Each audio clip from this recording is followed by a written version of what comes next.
A day in my life as a millennial na maraming responsibilidad. Tara!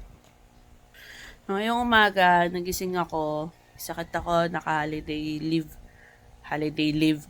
Naka-sick leave ako ng 5 days pa. Dahil ako ay umuubo, kuko.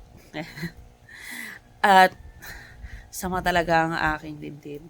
Time check, 3:00 na. So, kakagising ko lang, sabi ko, meron akong 2 siopaw na natira kahapon galing sa choking. So, yun yung kakainin ko sa umaga.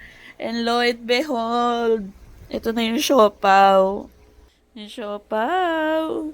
Pero pagtingin ko, wala nang laman. At hindi ko alam kung saan napunta ang laman. Meron akong isip na kumain yan ay etong mga to, si Epi, ikaw ba kumain ito? Ikaw kumain ito? Ikaw kumain yan? Kate-kate!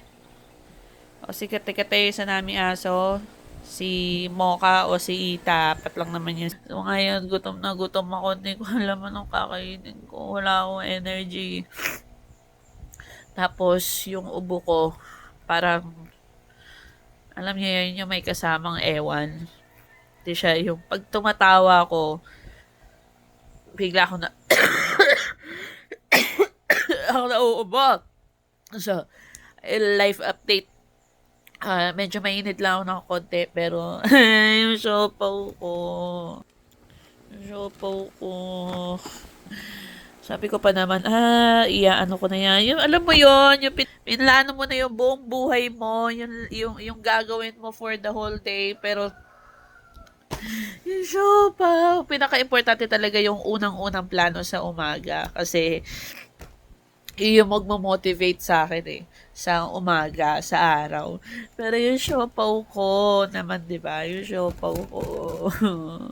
So ngayon, hindi ko alam anong kakainin ko dahil wala namang pagkain sa ref. Di pa kami nakapag-grocery ulit dahil nga may sakit ako. Pero let's see kung saan tayo dadalhin itong kagutuman natin. Ayun lang. A day in my life of a normal person with maraming responsibilidad. Thank you so much.